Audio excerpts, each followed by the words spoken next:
Magbibigay lang po tayo ng mga kumbaga sharing of opinion, sharing of kumbaga knowledge kung paano mapanatili sa Canada or yung mga some other diskarte para may connection pa rin po tayo sa Canada, especially po sa mga kapatid nating nangangarap na mag permanent resident or mag-stay pa rin sa Canada.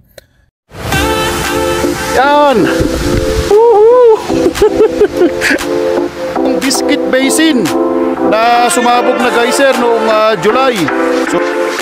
So Canada immigration o Canada border po tayo, mga dyan. So yos.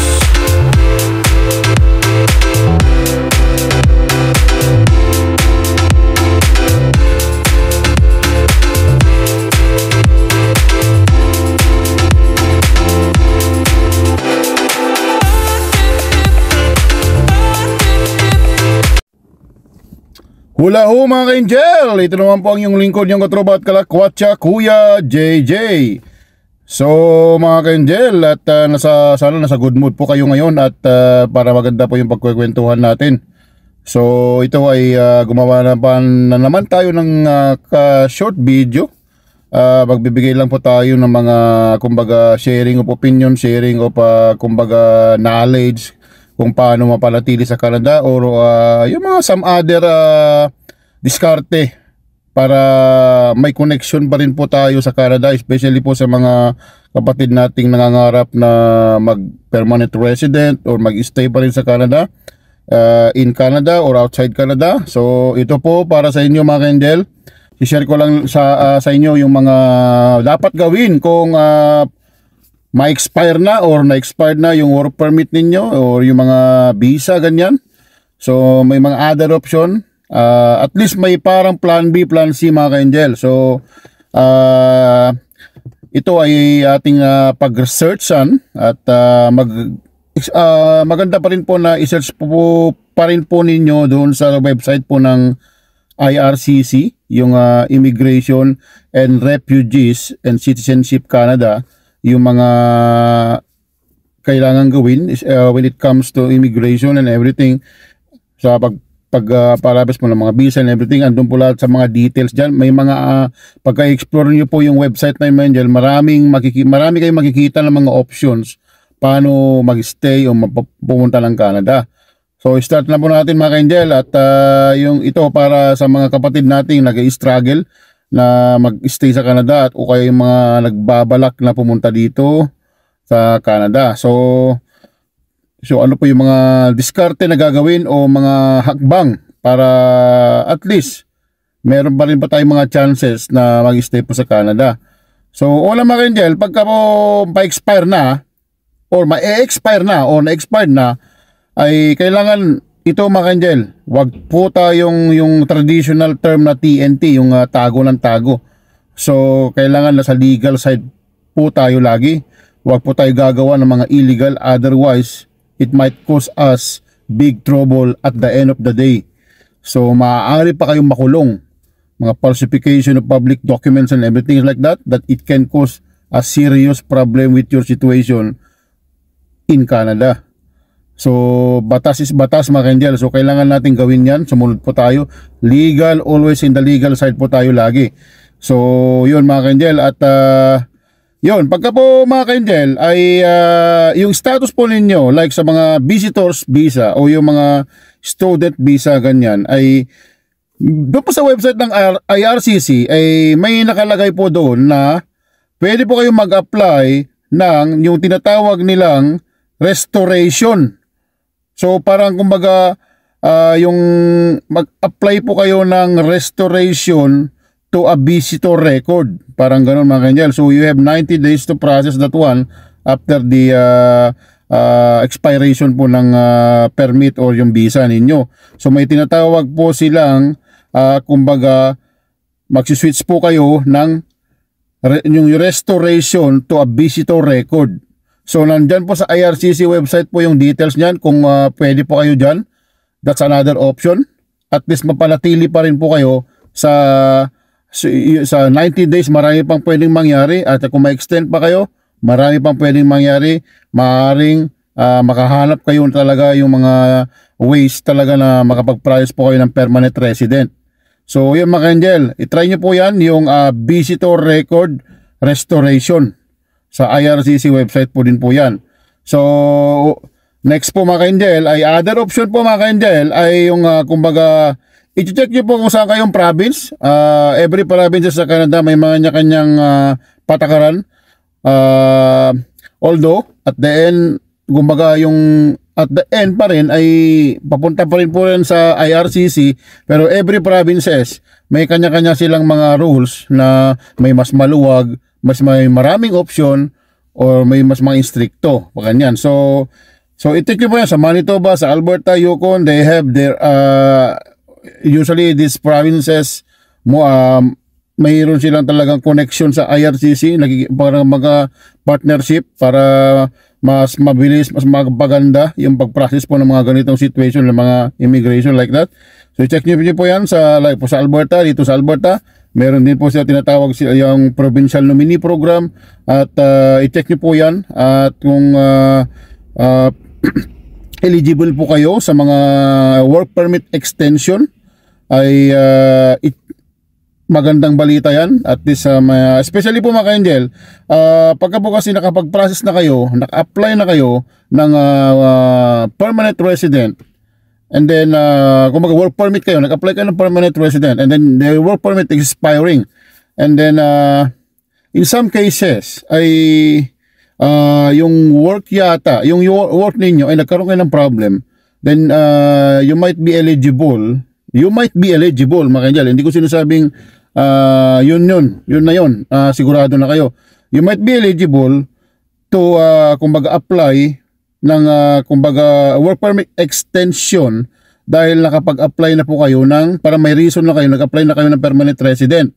So in that case po, baka sakaling maintindihan kung saang provinces kayo na i-extend kayo parang kumbaga exemption dahil nakapag-apply na kayo ng permanent resident, especially that yung trabaho nyo is very important to them, so maaaring bibigyan kayo ng work permit extension. So in that case po, at least while waiting for the approval or of course the positive side ng application nyo ng work permit, ng permanent resident, ay mabibigyan kayo ng work permit at makapag-work pa rin kayo at mag-i-stay kayo dito pa rin sa Canada. So i-check nyo po yan mga Angel sa kung saan kayo provinces. You might be eligible for work permit extension if you have a current or active application for permanent resident. They might give you some exemption pagka ganun po. So yun mga Angel, i-check nyo po yan at lahat po yan lang details nandiyan naman po sa mga website ng every provinces sa IRCC, always IRCC. I-check nyo lahat yan mga Angel. So at one more thing mga Angel ay doon sa especially po pagka may mga job offer kayo sa isang provinces. So nag-apply ka ng permanent resident and then you have another job offer for another another company. So pwedeng magiging alas niyo po yun para ma-reason, para ma-extend po kayo ng work permit o ma-issuean kayo ng work permit while waiting your permanent resident. So in that, hindi po kasi ibig sabihin na ito na yung rules, yun na yun. Meron pa rin pong mga exemption yan, depende po sa situation. So kumbaga hindi lang, kumbaga that's it, hindi po that's it. Meron pa rin mga exemption yan. So kaya i-check nyo lagi yan sa website po ng mga government ng IRCC at saka yung sa provinces kung saan kayo nag-work or nag-i-stay. So ayun mga Angel at so next is pwede rin po kayong mag-apply, i-check nyo po yan yung tinatawag nilang Bridging Open Work Permit, so BOWP. So i-check nyo po yan kung you might be eligible as well to apply for a Bridging Open Work Permit. So ang yan mga Angel, depende sa status ninyo yan, ay yung natural ng sinabi ko, pagka naka-apply na kayo, may current application po kayo ng work ng permanent resident, yung isa pang isang option yung Bridging Open Work Permit dahil meron kayong current application sa government for permanent resident, and then you might be eligible on that category para mabi-issuean kayo ng Open Work Permit. Open Work Permit, mga angel. So ibig sabihin makapag-apply kayo ng iba-ibang makapag-work kayo ng iba-ibang companies kasi open siya, hindi siya restricted. So ulitin ko, mga angel, Bridging Open Work Permit. I-explore nyo din po yan. At andun po yung mga details, mga angel. So hindi na natin masyadong i-elaborate lahat yung details niya. Sa inyo na po yan na mag-explore kasi siyempre mahahaba yung explanation natin. Baka abot tayo ng ilang oras, ay baka sa movie house na tayo ma-upload tong video na ito, mga angel. So joke lang po ako, mga angel. So yun, mga angel, yung Bridging Open Work Permit, i-check nyo din po yan, another option to at least that you might be staying in Canada. Okay? So in that case, mga angel, exploring. Hindi lang isa, dalawa, tatlo yung mga iniisip natin. Kailangan natin mapakalikot talaga. High-tech na po tayo, sunod lang sinabi ko. Internet, makikita natin, matik yan, type nyo lang yan, mag-appear na yung mga option pagdating po sa mga yung process po ng immigration permanent resident.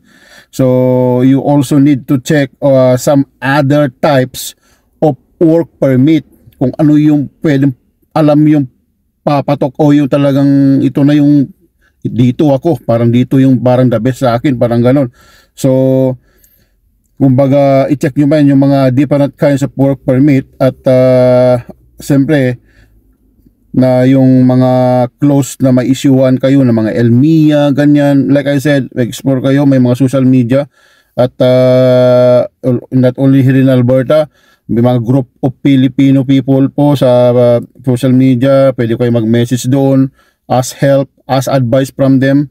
They are very helpful at magbibigay po sila ng mga option. For example, sa especially po sa yung mga territories, mga angel, kung sinasabi, they are in need of people or kumbaga labor force kasi yung population is kunti lang. May job pero kunti yung magtatrabaho. Kasi po, of course, those territories in the northern part of Canada at malamig, parang remote area, kumbaga, pero mataas po ang mga sweldo doon, mga ka-angel, kasi of course, para pampahatak, kumbaga attract ng mga tao na siyempre malaki ang sweldo kasi remote area siya. But like I said, magtiis, kung city boy, city girl kayo, tiisin natin muna yung mga remote area, and then if you after getting your permanent resident, then you can move to other cities or kung saan kayo gustong magtrabaho, mag-stay na dito sa Canada. Stepping stone, diskarte lang, tiis lang muna, mga kanyal, patient. And then pagka na-achieve na natin yung purpose natin, then you can move anytime you want. So yun, mga kanyal, yung actually hindi naman po pangit doon sa maganda lahat po ng lugar sa Canada, mga kanyal, maganda. Kasi may mga tao na city boy, city life, gusto nila malaking city. Meron din naman mga taong gusto tahimik na buhay. Ako, mga kajel, hindi ako city boy, city middle lang ako. Gusto ko city, gusto ko din yung matahimik, yung mga smaller city, ganyan. So balance lang po tayo, mga kajel. Kasi po may mga disadvantage at advantage sa isang big city at small city. So balance lahat yan. Kailangan natin i-balance lahat yan. Hindi po tayo pwedeng kumbaga dito na lang tayo. So yun, mga angel, ay yan. I-check nyo po yan. May high-tech na tayo. Baka sakaling sila yung makakatulong po sa inyo sa pag-giving ideas. For example, sa Yukon, Northwest Territory. May mga friends tayo doon, mga angel. Makakilala tayo. Okay naman daw ang buhay. Sanayan lang, mga angel. So totoo lang sinabi, huwag po tayong maging maarte. Ang importante, mapanatili tayo sa Canada at para mamuhay tayo ng maayos at ma-avail natin yung mga benefits sa Canada. Yun ang very important. Huwag na tayong mamili kung klaseng trabaho. The most important is the pathway, yung way talaga na makapag-permanent resident po tayo dito sa Canada. Okay, mga angel? So yun, mga angel, at explore natin different kinds of work permit. At IRCC again, mga angel. I-check nyo lagi yan sa website at saka yung kung saan kayo province na naka-stay o naninirahan. May mga, kumbaga sa Alberta, dyan, Government of Alberta, type nyo lang po yan sa internet, then it will show you all the option, all the links, para ma-explore nyo po yung lahat-lahat na details when it comes to immigration or permanent resident. So, yun, excuse me. Upo na naman tayo, mga Angel. Ngaw tayo ng ngaw-ngaw. So, yun, mga Angel. At, one more option din, mga Angel. I-check din natin yung mga other kinds of temporary resident status. Yung kumbaga ano yung mga katig o yung tawag doon yung mga kinds, yung mga klase po ng mga temporary residency status. So, for example, excuse me, alam ko naghigpit na, mga Angel, but we never know. Kasi kahit pa naghigpit, if you send an application, we never know, they might approve it, right? Always think positive and always pray to God. Hindi ibig sabihin na ito bawal na.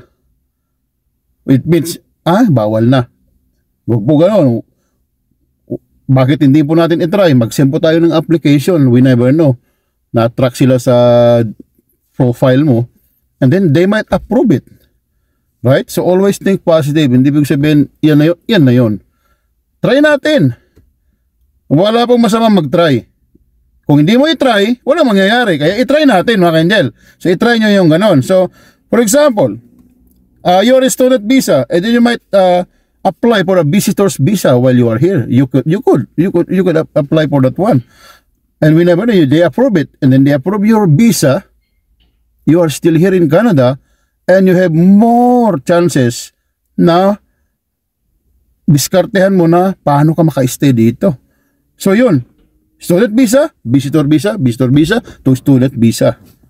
So yun, different kumbaga mga temporary resident status. Kung explore nyo po lahat yan, IRCC website again, mga Angel. So yun, yung mga switching po ba ng visa, na kung ano yung ginamit nyo, kung yung current status nyo, switching to another kind of visa or temporary status visa, parang ganun. So yan, at for example, if you are a visitor's visa, then you get kung may datong ka, nakakuha ka ng student visa, then you might be eligible for 20 hours a week work in a week. So at least nagtatrabaho ka pa. You gain more experience as well, and then you can add that one, your experience, to your profile para mas malaki yung chance na ma-approve yung permanent resident mo. So yun, mga Angel. At excuse me, ito, mga Angel, kumbaga yung talagang walang naging option. Wag po tayo mawalan ng pag-asa. Yung darating yung time na wala talagang kailangan nating umalis na sa Canada, wag po tayo ma-discourage, ma-disappoint. Mag-work kayo, gain more experience, at kung alam niyo sa sarili nyo na pwede kayong makapag-apply. For example, yung mga in-demand talaga, mga Angel, na job ngayon na parang priority talaga ng government dito sa Canada para mapabilis din yung pagka-PR, permanent resident. Like, high-tech na tayo, yung mga IT-related works, mga web designer, IT engineers, mga ganun. Basta IT-related, yung mga truck driver, for example, mga Angel. For example, mga Angel, let's say, IT, for example, IT. Nag-aral kayo or nag-work kayo sa ibang bansa. Punta tayo sa mga country na technology rich countries like Japan, Singapore, Taiwan, yung mga Korea, yung mga technology talaga na mga countries. Then pagka mayroong nag-offer ng job, grab it for the meantime. Then you gain experience, then you can still apply for a Canada job habang nag-work kayo sa mga country na yon. At least yung mga priority talaga na in demand na trabaho dito ay mas malaki, ma-add mo sa profile mo yan, at mas malaki yung chance mo na mag-apply for permanent resident at try to check the express entry, mga kanjel. More or less 6 months process. Example, ay web designer, nakahanap ako ng web designer. Wala man tayong experience, pero pagka may chances na pwede mong pag-aralan or may nag-offer, grabe. Nagtatrabaho ka sa web designer sa Japan, for example, and then there's you find a company na nag-hire po ng mga web designer, then you can apply. Malaki ang chance mo na ma-approve ka dahil kailangan, yun na nga, in-demand job at you are currently working as a web designer. In that case, you can apply for express entry application for permanent resident while you are working. So, in that case, umuwi man tayo ng Canada at gusto talaga nating magpangarap mag-stay, manirahan o mag-work sa Canada, it's not end of the day pag umuwi po tayo, pag wala talagang naging nangyari o talagang hindi natin nagawa ng paraan talaga makapag-stay tayo dito. Tulad ng sabi ko, find a work outside Canada, find those jobs na talagang priority sa Canada na malaki ang chance ma-PR. Yun yung explore nyo, mga angel. Wag masyadong hindi ko sinasabing wag na magtrabaho sa ibang work, pero yung mga in-demand jobs na na dito sa Canada na makakuha ka ng permanent resident agad or mabilis ang process, yun yung mga itignan nyo sa outside ng Canada para magkaroon kayo ng experience at mailagdag nyo doon sa profile ninyo. At malaki ang chance talaga na ma-approve kayo sa permanent resident, especially sa express entry.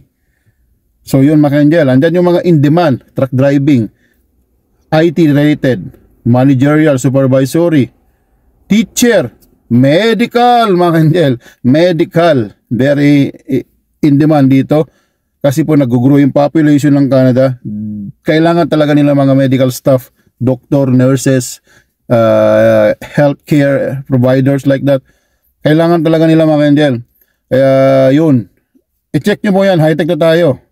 So yun, mga angel, at kung wala tayong mawala ng pag-asa, kung umuwi man tayo ng outside Canada, malis man tayo, that's fine. Think positive always. We never know. Mas maganda ang magiging future nyo or makapalit nyan pagka po hindi kayo nakapag-stay dito.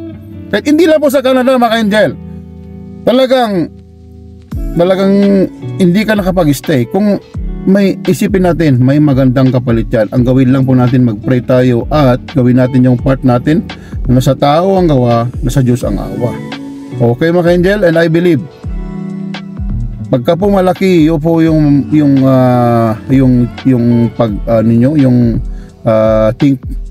positive thinker kayo, I believe, mga angel, kung gusto niyo ng Canada, makakabalik kayo dito. Tulad ng sinabi sa akin, mga angel, I just want to share my experience before I went to some other countries or I went to work to other country. Nag-decide ako na mag-work sa ibang bansa. Pangarap ko po yung Canada, mga angel. Bakit po? Makalikot po kasi tayo nung naging high-tech na tayo. Searches ako sa internet at nakita ko yung quality of life dito, mga angel. Yung in general na lahat na is one of the best country in the world. At naghahanap ako yung place na pwede kang mag-permanent resident or citizen na hindi may hangganan. Na may mga country kasi pag na-reach mo na yung isang lugar, yung maximum allowable na mag-stay ka, let's say 10 years, you need to go home. Sa ayaw mo, hindi, otherwise you're going to marry a citizen from their country para makapag-stay ka. So yung mga angel, yun, at nag-apply tayo, tulad ng sinabi ko, nag-apply tayo ng Canada sa Manila, but unfortunately wala tayong experience na gusto nila, kaya sabi niya, sorry sir, ganito, ganyan, but that's fine, I understand, kasi hindi ko naman talaga expect din na matatanggap tayo ng mga angel dahil wala tayong experience pa, Pilipinas lang, and dito pa tayo nag-abroad. So in that case, hindi ako nawalan ng pag-asa, mga angel. Sabi ko, may plan B, plan C ako. Abroad tayo sa ibang lugar at kukuha tayo ng experience. In that case, pagka nagkakaroon tayo ng experience na, balikan natin yung Canada. Yun, ganun ang mindset ko that time, mga ka-angel. Kaya kahit kumbaga nalungkot tayo na tinatanggap, ay hindi ako nag-give up. So nag-abroad tayo sa ibang bansa at nakumuha tayo ng experience, and then nung nagkaroon ng mga opportunity, lalo nung nag-open yung Canada sa mga foreign worker, doon na tayo nagkaroon ng pag-asa, mga ka-angel, lalo. So nag-send tayo ng mga application, and thanks God, nagkaroon ng opportunity at natanggap tayo. Ayun na yun, kaya nandito tayo, mga ka-angel. Kaya yun ang sinasabi ko, mga ka-angel, hindi man tayo nagkaroon, wala talagang naging ways, o talagang hindi tayo nag-stay. Okay, alis tayo ng Canada, but huwag kayong tumigil na hanapin yung dream ninyo, yung mga daan patungo sa dream ninyo. Kung dream natin mag-stay dito, keep going, exploring. Huwag kayong titigil hanggat hindi yun na-achieve yung gusto nyo. At tulad ng sinabi ko, magdasal lang po tayo lagi sa Panginoon. So yun, nagbibigay lang po ako ng inspiration, mga kanya, at nagbibigay ako ng kumbaga positive na experience sa inyo. Dahil ito nga, tulad ng sinabi ko, ayoko nang dumagdag pa na nagkakaroon ng problema o parang naging stricto yung Canadian government pagdating po sa mga permanent resident or mga permit, mga visa, ganyan. Ayoko nang dumagdag na magbigay pa ako ng mga negative na bakit pangit ng Canada, pangit ganito. Lahat sa sulok ng mundo walang perfect, but like I said, Canada is still one of the best country. At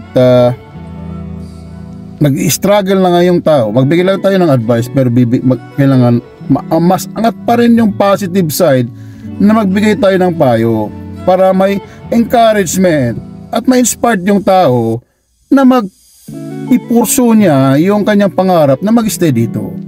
Wag sana yung puro negative na kasi nandito na tayo, nagkaroon tayo like sa akin, mga ka-angel, naka-stay na tayo dito, citizen na tayo. Baka hindi ko sinasabing pinagmamalaki ko yan, pero let's say wala na akong pinoproblema kasi citizen na ako, wala na akong dapat i-process. Kumbaga, kung ikaw okay ka na, yung mga kapatid natin na kailangan pa, okay, gusto nila mag-stay, tulungan natin.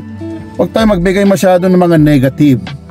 Instead, magbigay tayo ng encouragement, mga positive na payo para gaganahan siya. Tulungan natin. So in that case ay hindi siya mawalan ng pag-asa, mga angel. So ayoko na magbigay ng mga negative na dito ganyan, dito pangit, dito malamig, Canada malamig, dito may tax malaki. Hindi po ganoon, mga angel. So kailangan positive side. Katulad ng sinasabi ko, nanirahan na tayo dito, nag-enjoy tayo sa mga na-avail nating mga benefits from the government. I don't mind about the tax, mga angel. Part talaga yan ng country kasi para ma-run yung government. At meron tayong nakikita child benefits, child tax benefit, infrastructure, free health, universal health, pension. Isa lang yan sa mga benefits na nakukuha natin. Wala pong perfect na country when it comes to government, but still one of the best government sa buong mundo sa yung Canada. And Canada is still related to the UK government because still part of the monarchy na si King Charles ang head of state. So it's related. Kung ano yung nakikita nyo yung kagandahan ng UK, ganyan, it's almost similar din po sa mga Australia, New Zealand, Canada, kasi they are related to the UK government. So yun, mga angel, at nagbibigay lang tayo ng mga ganitong sharing of thoughts, sharing of knowledge, sharing of experiences para po sa mga kapatid natin nag-i-struggle ngayon, na may problema kung paano mag-stay sa Canada. Tulad ng sinabi ko, ayoko nang dagdagan yung mga negative side. Gusto ko magbigay ng positive side para ganahan lalo yung mga kapatid natin na gusto mag-stay dito. So yun, mga angel, at going back po tayo, naparami na tayo ng mga Comment mga Angel. So going back po tayo sa topic natin. So yun, ay yung sinabi ko, mag-try tayo ng yung ibang work sa other countries. Then we can still apply anytime to Canada. So yun mga Angel. At excuse me, ang isa pa rin sa the best na gawin natin ay mag-search tayo. Marami po dito sa Calgary o Alberta or some other provinces, they have the Filipino immigration consultant, kung para mas komportable po kayong magbigay ng inyong situation. May mga immigration consultant naman po dyan, yung mga eksperto sa immigration sa Canada. Magtanong po kayo doon at para makapagbigay po sila ng mga information, mga diskarte, anong gagawin.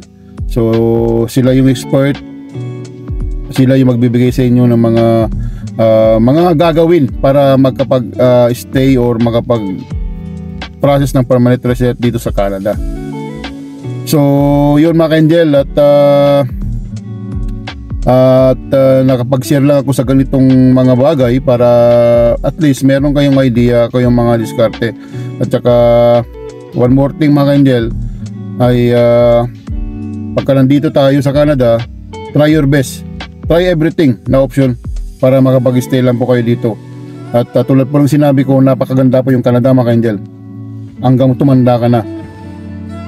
Alam mo mga Angel, yung retirement, sabihin natin okay, mag-retire sa Pilipinas, okay fine, maganda, at love pa rin natin Pilipinas mga Angel kasi doon tayo nag-start, lumaki.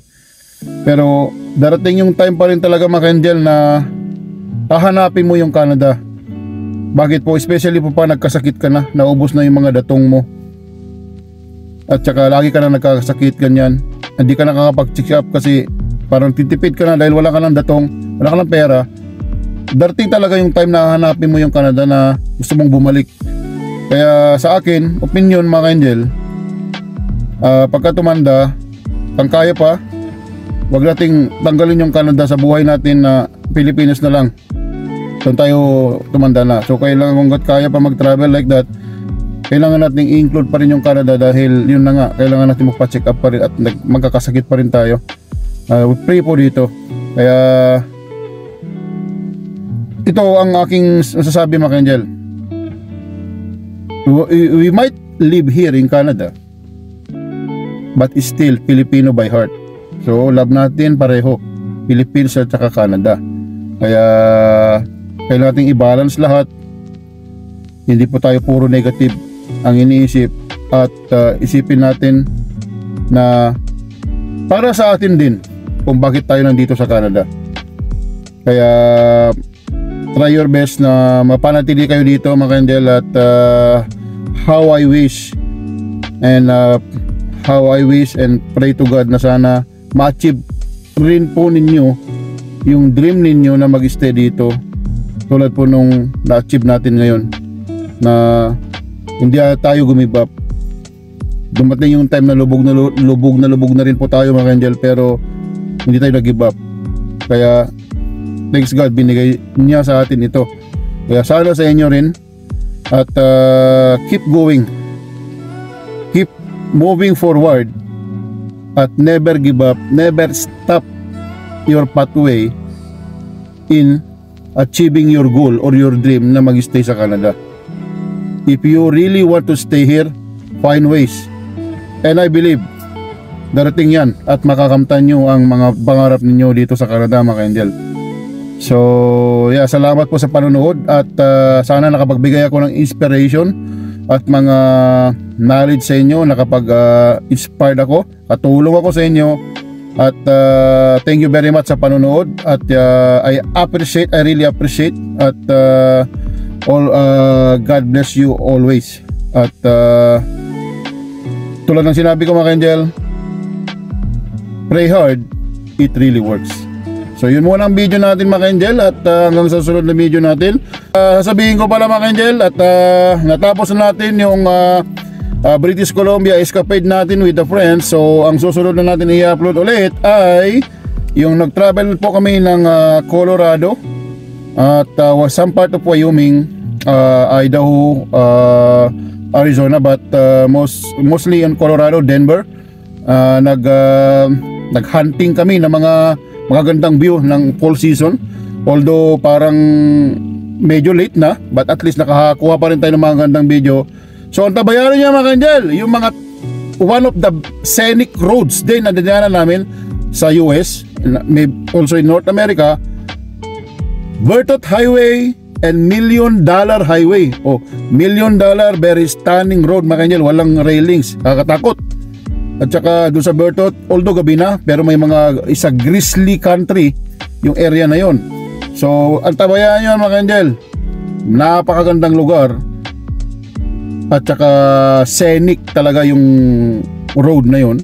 $1 Million Highway and Bertot Highway. Tapos na tayo sa going to the San Rosa, Montana. I-add natin tong dalawa. At of course, sa surroundings po ng Denver and then Aspen at some parts of Colorado na yung fall season. Okay mga kanjel, at thank you very much sa panonood. At kita-kita tayo sa sunod na mga upload natin. Pasensya na po, minsan tayo nakapag-upload ng araw-araw, but I try my best to upload every day. Minsan short video na lang po ako para at least may naka-upload pa rin po tayo. Okay mga kanjel, ingat po kayo lagi. Stay safe, pray hard, it works. Ito pa yung lingkod yung Katropat Kalakwatsa, Kuya JJ. Hanggang sa muli at may God bless you always po. Thank you very much.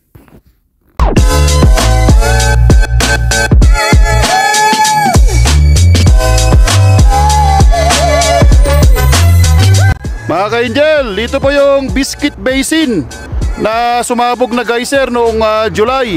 So binalikan natin at tingnan natin yung itsura.